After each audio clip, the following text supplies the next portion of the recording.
तो फिल्म की शुरुआत में हम कापा फैमिली को देख पाते हैं जो कि वेकेशन के लिए अनामिका रिजॉर्ट जा रहे थे। इस परिवार में 4 लोग हैं जहां पिता का नाम है गाय, माँ का नाम है प्रिस्का, बेटी का नाम मैडॉक्स और छोटे बेटे का नाम ट्रेंट। तो जब ये लोग वैन से रिजॉर्ट पहुंचते हैं तो इनका स्वागत वहां का मैनेजर करता है। फिर होटल के एक स्टाफ गाय और प्रिस्का को एक वेलकम कॉकटेल देती है। मैडॉक्स और ट्रेंट रिजॉर्ट में इधर उधर दौड़ने भागने लगते हैं और यहाँ इनकी मुलाकात एक एडलिब नाम के बच्चे से होती है जो कि होटल मैनेजर का ही भतीजा था। खैर ये फैमिली अपने रूम पे आती है जहाँ हमें पता लगता है कि गाय इंश्योरेंस कंपनी में एज एन एक्चुअली काम करता है, वहीं प्रिस्का म्यूजियम में काम करती है। इन दोनों की रिलेशनशिप कुछ ठीक नहीं चल रही। इनफैक्ट दोनों डिवोर्स लेने वाले हैं। इसीलिए बच्चों को इस बुरे डिसीजन के बारे में बताने से पहले ये लोग एज ए फैमिली एक फॉरेन ट्रॉपिकल रिजॉर्ट ट्रिप करने आए हैं। खैर तो थोड़ी देर बाद बच्चे बीच रिजॉर्ट पे खेलने लगते हैं और यहाँ ट्रेंट की एक गेम से अच्छी दोस्ती हो जाती है। ये दोनों एक अजीब सा गेम खेल रहे थे जहाँ वो सभी बड़े लोगों से उनका नाम और प्रोफेशन पूछ रहे थे। फॉर एग्जाम्पल वहाँ रिजॉर्ट पे एक बंदी शेफ थी, एक बंदा कॉप था, एक और लड़की डांसर थी इत्यादि। खेलते खेलते इडलिब एक अजीब बात बोलता है कि उसका कोई दोस्त नहीं है और ऐसे में ट्रेंट कहता है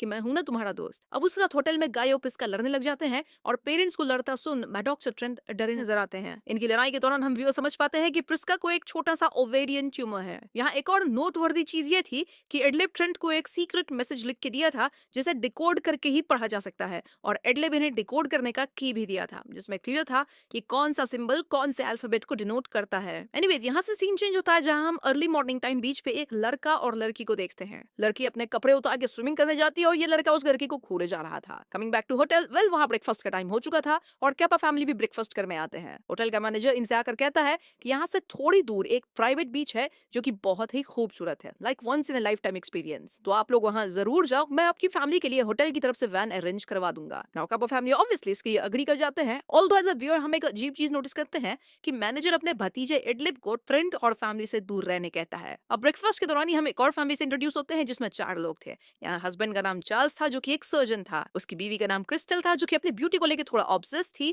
और उसे हाइपोकैल्सियमिया था। इस वजह से उसे कैल्शियम टैबलेट्स या फिर कैल्शियम रिच फूड लेना पड़ता था। देन इनकी छोटी सी बेटी का नाम कारा था और फाइनली चार्ल्स की माँ भी इनके साथ थी जिनका नाम एग्नेस था। और मैं आपको इस फैमिली के बारे में इसलिए बता रहा हूँ क्योंकि कैपा फैमिली के साथ ये चारों भी होटल वैन से उस प्राइवेट ब्यूटीफुल बीच पे जाने वाले थे। शायद इनके जाने से पहले यहाँ रिजॉर्ट में एक हादसा होता है जहाँ पेट्रिशिया नामक एक टूरिस्ट लेडी को एकदम से मिर्गी के दौरे पड़ने लगते हैं। पेट्रिशिया का हस्बैंड जरिन तुरंत उसे संभालता है और यहाँ हम जान पाते हैं कि पेट्रिशिया को ऐसे दौरे अक्सर आते हैं क्योंकि उसे एपिलेप्टिक सीजर की बीमारी है। Now coming to Zareen, well by profession वो एक नर्स है और अब चार्ल्स जो कि एक सर्जन है वो भी पेट्रिशिया को संभालता है और अब कुछ ही सेकंड्स बाद पेट्रिशिया वापस से नॉर्मल हो जाती है। फिर यहाँ से वैन ड्राइवर चार्ल्स और गाय की फैमिली को वैन से उस बीच तक लेकर जाता है और अगेन यहाँ हम व्यूअर्स कुछ अजीब बातें नोटिस करते हैं। लाइक ड्राइवर इनसे स्पेसिफिकली कहता है कि इन्हें अपना पासपोर्ट रूम के सेफ में ही छोड़ के आना है। मोरओवर इन्हें इस बीच के बारे में किसी को नहीं बताना था। इनफैक्ट जब ये लोग बीच के करीब पहुंच जाते हैं तो ड्राइवर इन्हें चल के आगे जाने कहता है और खुद नहीं आता। इसके अलावा ड्राइवर इन लोगों को एक्सेस में खाना देता है, लाइक बहुत ज्यादा। साथ ही वो कहता है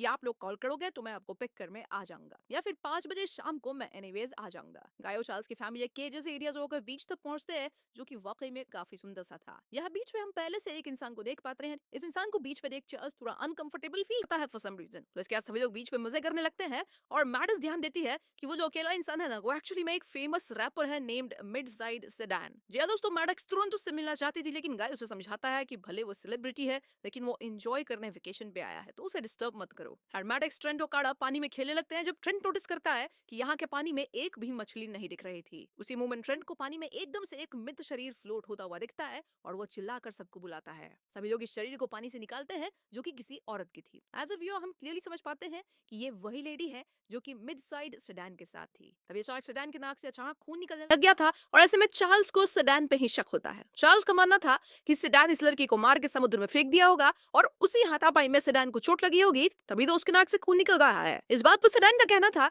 कि ये लड़की मेरे साथ जरूर थी लेकिन वो स्विम करने गई थी और अचानक अभी उसकी लाश मुझे भी मिल रही है। मोरओवर मेरे नाक से पिछले कुछ घंटों से ही खून निकल रहा है and I don't know why. सभी लोग होटल को कॉल करने का सोचते हैं लेकिन किसी के फोन में बिल्कुल भी नेटवर्क नहीं था। तभी इस बीच पे एक और कपल आते हैं और ये थे none other than Patricia and Zareen. इन्हें आता देख सभी लोग पूछते हैं कि होटल स्टाफ ही तुम्हें छोड़े हैं ना, यहाँ तो वो बाहर ही होंगे, हमें उनसे तुरंत मिलना है। लेकिन जरीन कहता है कि वो लोग तो इन्हें ड्रॉप करके तुरंत निकल लिए। तभी क्रिस्टल घबराते हुए चार्ल्स से कहती है कि उसकी माँ एग्नेस की तबीयत कुछ ठीक नहीं लग रही। चार्ल्स एग्नेस को देखने जाता है, वहीं जरीन केव से होते हुए बीच से बाहर निकलने का सोचता है ताकि वो कैसे भी होटल से कांटेक्ट कर सके। बट तो जरीन सरप्राइज उसे केव्स में एकदम जोर का सर दर्द होता है, मानो वो किसी हाई प्रेशर एनवायरमेंट से लो प्रेशर एनवायरमेंट में जा रहा हो और इससे वो बेहोश जाता है एंड जब उसकी आंखें खुलती है तो वो खुद को बीच पे पाता है। दूसरी तरफ एग्नेस ऐसे एक्ट कर रही थी मानो वो एकदम बीमार हो और वो चार्ल्स से कहती है कि बेटा तुम प्रेशर मत लो और बीच पे इन लोगों की मदद करो। अभी हम प्रिस्का को भी फ्रीक आउट करते देखते हैं, जो कह रही थी कि उसके बच्चे ट्रेंट और मैडॉक्स के साथ कुछ तो प्रॉब्लम है, उन्हें किसी तरह का एलर्जिक रिएक्शन हुआ है। अब इससे पहले चार्ल्स प्रिस्का के बच्चों को चेक करने जाता,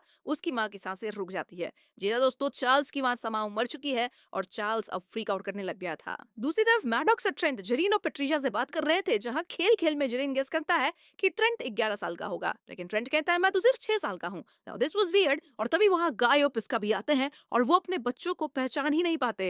जी हाँ दोस्तों, समहाउ ट्रेंट और मैडॉक्स एकदम जल्दी एज कर गए थे और उनका शरीर भी उसी हिसाब से डेवलप हो गया था। इस पॉइंट पे सभी लोग फ्रीक आउट कर रहे थे और वो सभी ग्रुप बनाकर यहाँ से निकलने का सोचते हैं, लेकिन जैसे ही केव्स में जाओ सर पे एकदम जोर का प्रेशर पड़ता है, जिससे लोग बेहोश हो जाते थे और होश में आने पे सभी खुद को वापस बीच पे ही पाते हैं। अब इस पॉइंट पे चार्ल्स सबसे ज्यादा अजीब बिहेव करने लग गया था और उसे मिड साइज्ड सेडन से कुछ तो प्रॉब्लम था ऑलरेडी, और may be because of Charles mental issue, इसलिए वो सेडन के चेहरे पे चाकू से हमला कर देता है। बट टू अ सरप्राइज सेडन का घाव कुछ ही सेकंड्स में भर जाता है, ऑल्दो स्कार मार्क जरूर आ गया था। यहाँ सेडन कहता है कि यार तुम लोग मुझ पर क्यों शक कर रहे हो, मैं एक रैपर हूँ और मुझे हेमोफीलिया है, यानी एक ऐसी बीमारी जिसमें ब्लड जल्दी क्लॉट नहीं होता। मेरे साथ जो लड़की थी उसको भी सेम बीमारी थी, इसलिए हम लोग वाइब किए थे, यहाँ वेकेशन पे आए थे, रैप्स कर रहे थे अपने मेडिकल कंडीशन पे, एंड देन अचानक वो लड़की तैर दे गई और डूब कर मारी गई। मेरा उसकी कत्ल में कोई हाथ नहीं है। खैर लोगों को पता नहीं चल रहा था कि यहाँ हो क्या रहा है और सभी अब इस बीच से बाहर जाने का रास्ता ढूंढ रहे थे। इनके दिमाग में सिर्फ एक ही उपाय था और वो ये है कि इन्हें तैर के दूसरे साइड जाना होगा, ऑल्दो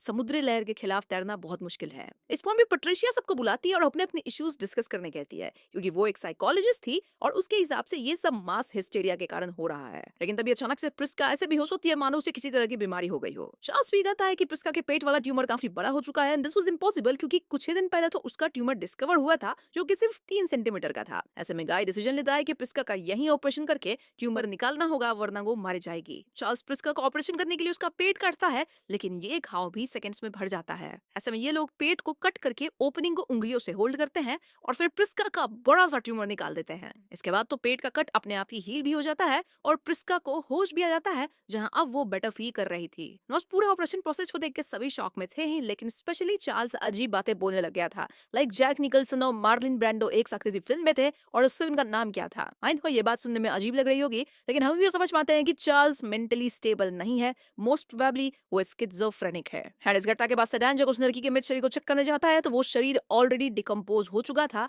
और वहां सिर्फ कंकाल बचा था। जब सभी लोग ये देखते हैं तो फाइनली इनका दिमाग थोड़ा चलना शुरू होता है। ये लोग डिड्यूस करते हैं कि समहाउ इस आइलैंड पे हर लिविंग थिंग जल्दी जल्दी एज हो रहा है। जी हाँ दोस्तों, यहाँ का हर आधा घंटा एक इंसान को लगभग 1 साल एज कर देता है, जिस वजह से इनके घाव जल्दी हील हो रहे हैं। देन एग्नेस पूरी होकर मारी गई, ये शरीर डिकम्पोज हो गया इतना जल्दी इत्यादि। शायद यही वजह हो सकती है कि इनके बच्चे इतना ज्यादा खा रहे हैं, क्योंकि उनके रैपिडली ग्रोइंग शरीर को उतना खुराक चाहिए और इसीलिए शायद इन्हें ड्राइवर ढेर सारा फूड भी दिया था। इससे एक और बात क्लियर हो रही थी कि होटल वाले स्पेसिफिकली इन लोगों को यहाँ फंसाए हैं। अब क्यों फंसाए हैं वो तो हमें आगे पता चलेगा। सभी लोग दिमाग लगाते हैं कि यहाँ वो एक दिन भी रह गए तो ऑलमोस्ट 50 साल एज कर जाएंगे, यानी बड़े सारे लोग तो पक्का मारे जाएंगे। मोरोवर ये लोग यहाँ से बाहर नहीं निकल पा रहे थे, क्योंकि it's like going from a very high pressure water environment to low pressure place. तो इन्हें सर में दर्द होता था, चक्कर आ जाता था और ये वापस बीच पे ही आ जाते थे। बेसिकली ये लोग यहाँ बुरी तरह फंस चुके हैं। दूसरी तरफ कारा और ट्रेंट बड़े हो रहे थे और वो एक दूसरे की तरफ फिजिकली अट्रैक्टेड थे। ऐसे में ये लोग इंटीमेट होते हैं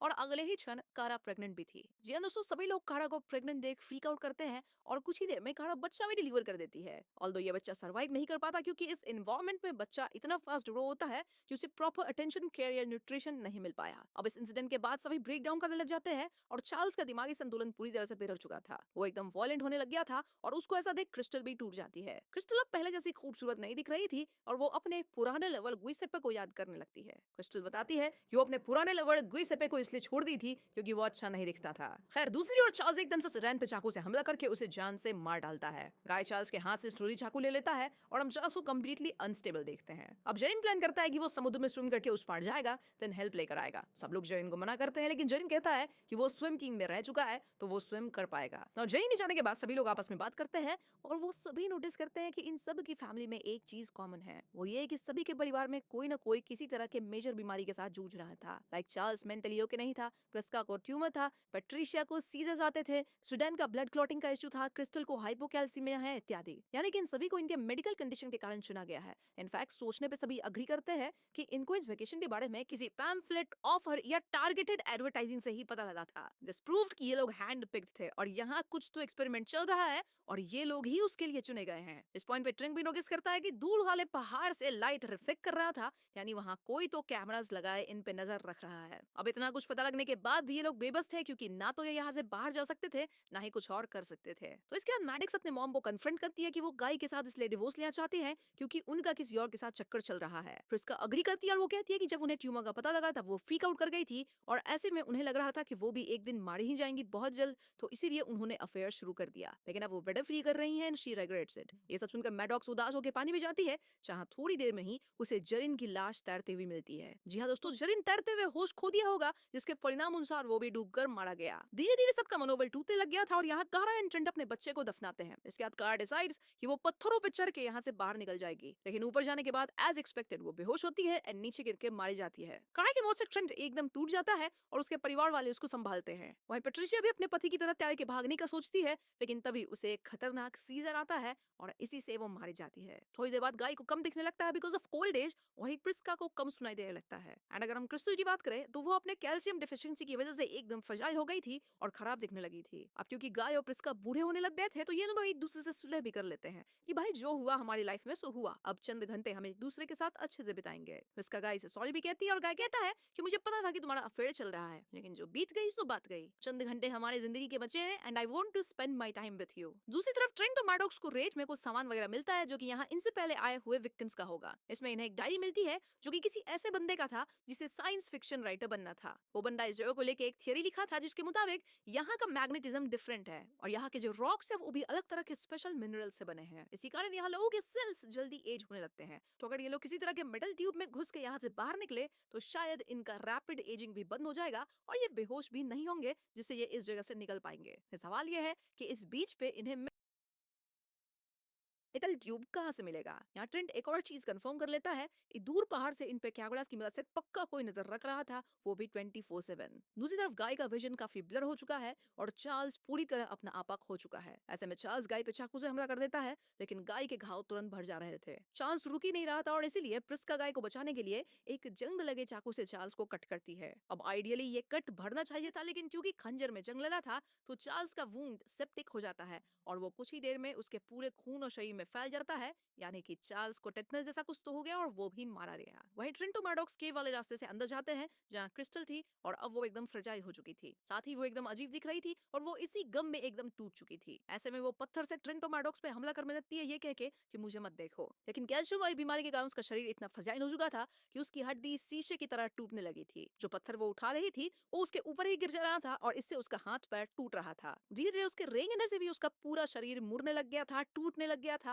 और ऐसे में वो अजीब से हालत में मारी जाती है। सो नाउ इस पॉइंट पे बीच में सिर्फ कापा परिवार के 4 लोग बचे थे और बाकी सब मारे गए। ये लोग एक जगह बैठते हैं और एक दूसरे की कंपनी को एंजॉय करते हैं। अपने एंड मोमेंट में गाय और प्रिस्का खुश थे विद नो रिग्रेट्स, तो उन्हें मरने तक का दम नहीं था। गाय प्रिस्का से कहता भी है ये फालतू में हम लोग लड़ रहे थे छोटी मोटी बात के लिए, देखो ये बीच कितना सुंदर है और मैं बस तुम्हारे साथ समय बिताना चाहता हूँ। इसके बाद पहले गाय ओल्ड एज से मारा जाता है, उसके तुरंत बाद प्रिस्का भी मारी जाती है। यहाँ से सीन अगले मॉर्निंग का आता है जहाँ अब ट्रेंट और मैडॉक्स भी लेक फोर्टीज के लग रहे हैं, यानी इनके पास भी अब बस चंद घंटे बचे हैं। ये लोग साथ में सैंड कासल बनाते हैं और कहीं ना कहीं ये लोग अपने फेट को एक्सेप्ट कर लिए थे। इसी बीच ट्रेंट को याद आता है कि इडलिप उसे एक कोडेड मैसेज दिया था जिसे वो अब तक डिकोड नहीं किया है। वो फौरन इडलिप का दिया हुआ पेज लाता है और उसके मैसेज को डिकोड करता है। यह मैसेज था my uncle doesn't like the coral. Message को पढ़ के इनका ध्यान सबसे पहले पानी में थोड़ी दूर पे कोरल्स पे जाता है एंड देन ट्रेंट को एक आइडिया आता है। ट्रेंट कहता है कि इडलिप भले ही बच्चा है बट स्टिल उसे थोड़ा बहुत तो आइडिया होगा कि इस जगह पे क्या होता है। उसके अंकल ही एक्सपेरिमेंट करते हैं और वो सुना होगा कि उन्हें कोरल्स नहीं पसंद। अब अंकल को कोरल क्यों नहीं पसंद? वेल इसके पीछे रीजनिंग ये हो सकता है कि दूर पे जो हम कोरल्स देख रहे हैं पानी में वो पक्का एज ए मेटल ट्यूब काम करता होगा, यानी कि अगर हम तैर के उस कोरल के भीतर से उस पार निकल जाएंगे तो हम शायद बेहोश भी ना हो और हम बच भी जाएंगे। अब इस आइडिया को ट्राई करने में इन्हें कोई दिक्कत नहीं था क्योंकि ऐसे भी कुछ घंटे में तो ये मरने ही वाले थे। बस फिर क्या था, दोनों भाई बहन तैरते हुए उस कोरल तक पहुंचते हैं और फिर लंबी सांस लेके कोरल के भीतर से तैर के जाने लगते हैं। लेकिन वहां अंदर मैडॉक्स का कपड़ा एक कोरल में फंस जाता है और मैडॉक्स को बचाने के चक्कर में ट्रेंट भी वहीं अटक जाता है। मीनवाइल हम दूर पहाड़ पे उसी ड्राइवर को देखते हैं जो कि दूरबीन से इन पे नजर रखे हुए था। वो कुछ देर के लिए चेक करता रहता है, लेकिन ये दोनों पानी से बाहर नहीं आते। ऐसे में ड्राइवर डिड्यूसेस कि दोनों मारे गए हैं और वो फोन करके अपने बॉस से कहता है कि मैं तो डर ही गया था कि कहीं दोनों कोरल पार करके बाहर ना निकल जाए, लेकिन दोनों डूब चुके हैं। और इससे पहले भी एक बंदा ऐसा ट्राई किया था, लेकिन वो भी डूब के मारा गया था। यहाँ शायद उस बंदे की बात हो रही होगी जिसने डायरी में सब कुछ लिखा था। खैर, तो ड्राइवर कहता है कि हमारा ट्रायल 73 खत्म होता है, सारे ऑब्जर्वेशन हो गए हैं, मैं सारा डेटा और ड्राइव्स लेके बेस पे जल्दी ही रिपोर्ट करता हूँ। ये सब सुन के हम जो समझ पाते हैं, ये ड्राइवर जिसका असली नाम थियो है, वो किसी तरह का साइंटिस्ट है। थियो वैन लेके एक लैब जैसी जगह पे जाता है जहाँ कई साइंटिस्ट वगैरह काम कर रहे थे, और ये एक फार्मास्यूटिकल लैब था। इस फार्मा कंपनी का नाम था वॉरेन एंड वॉरेन, जो कि कई तरह की बीमारी के लिए दवा और वैक्सीन बना रहे थे। इस पॉइंट पे लैब में वही होटल मैनेजर आता है जो कि एक्चुअली में इन सबका बॉस था, और यहाँ हमें सब कुछ रिवील किया जाता है। दरअसल ये बीच हमारे पृथ्वी का एक यूनिक जगह था जिसके बारे में वॉरेन एंड वॉरेन कंपनी वालों को पता चला। ये लोग दवा और वैक्सीन बनाते हैं फॉर डिफरेंट डिजीजेस, लेकिन उन वैक्सीन के ह्यूमन टेस्टिंग में सालों लग जाते हैं to check its efficiency and side effects. इसलिए ये लोग अलग अलग तरह की बीमारी से ग्रसित लोगों को यहाँ लाते हैं, देन अपने कॉकटेल के जरिए इनके अंदर अपना ट्रायल वाला दवा डालते हैं, एंड देन सब्जेक्ट्स को बीच पे छोड़ दिया जाता है जहां वो लोग एक ही दिन में पूरा लाइफ जी लेते हैं। यानी एक ही दिन में इस कंपनी के वैक्सीन का ट्रायल भी हो जाता है, जिसके लिए आइडियली 10 को लगते हैं। फॉर एग्जांपल इस टेस्ट 73 में भी इन्हें एक सक्सेस मिला, और वो ये कि पेट्रिशिया को दी गई दवा काम कर गई। अगर आपको याद हो तो पेट्रिशिया को बहुत फ्रीक्वेंटली सीजर्स आते थे, लेकिन बीच पे उसे 8 घंटे और 17 मिनट्स तक सीजर नहीं आए। यानी रियल लाइफ टाइम में 16.5 ईयर्स तक उसको सीजर्स नहीं आया। दिस प्रूव्स कि इनका जो दवा है फॉर सीजर्स और एपिलेप्सी वो मस्त काम कर रहा है, और अब ये लोग इसका मास प्रोडक्शन करके बेच सकते हैं। इन्होंने लिटरली एपिलेप्सी को ठीक करने का दवा बना लिया था। इनका मानना था कि ये लोग कुछ चंद लोगों को मार के लाखों करोड़ लोगों को बचाते हैं, तो इनका काम बढ़िया है। खैर, तो इसके बाद हमें पता लगता है कि इनके अगले कुछ गेस्ट्स आने वाले हैं, यानी इनका टेस्ट 74 शुरू होने वाला है। यहाँ एक साइंटिस्ट बॉस से कहता है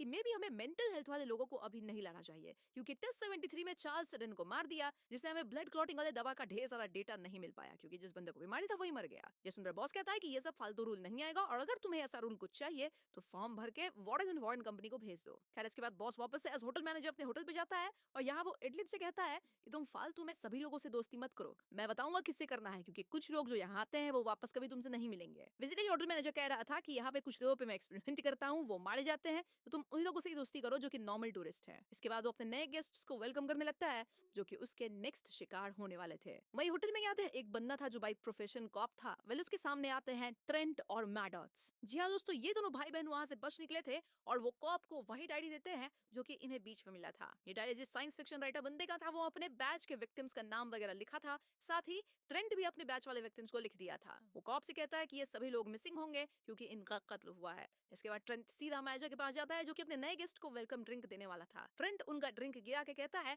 कि ये लोग जो भी दे रहे हैं वो मत पीना। यहाँ पे रिवील होता है कि जब ट्रेंट और मैडॉक्स कोरल में फंस गए थे, तो ये लोग कपड़ा निकालने के बजाय उस कोरल पीस को ही तोड़ दिए। देन एकदम मरने से पहले ये लोग कोरल क्रॉस कर गए, जहाँ इन्हें पानी में मछलियां भी दिखने लग गई, यानी वो सेफ इन्वायरमेंट में आ चुके थे। इसके बाद दोनों यहाँ होटल तक आए, और यहाँ ये दोनों वॉरेन एंड वॉरेन का सारा पोल खोल दिए। ट्रेंट मैडॉक्स यहाँ इडलिब को उसका कोडेड नोट देते हैं, जिसकी वजह से ये दोनों शायद बच पाए थे। एंड ऑफ कोर्स इडलिब इन्हें नहीं पहचान रहा था। वो कॉप भी इनके द्वारा दिया गया नाम यूएस में चेक करवाता है, नहीं तो कंफर्म कि वो सारे लोग मिसिंग हैं, यानी वॉरेन एंड वॉरेन का भांडाफोड़ हो चुका था। तो इसके बाद वहां के सारे एम्प्लॉयज को अरेस्ट किया जाता है, और मूवी के अंत में ट्रेंट और मैडॉक्स को हेलीकॉप्टर से घर वापस ले आया जाता है, और इन्हें इनकी आंट एयरपोर्ट पे पिक करने वाली थी। ऑल्दो इनकी आंट 40 साल की होगी और ये लोग 50 साल के हो चुके हैं। यही पे मूवी खत्म हो जाती है।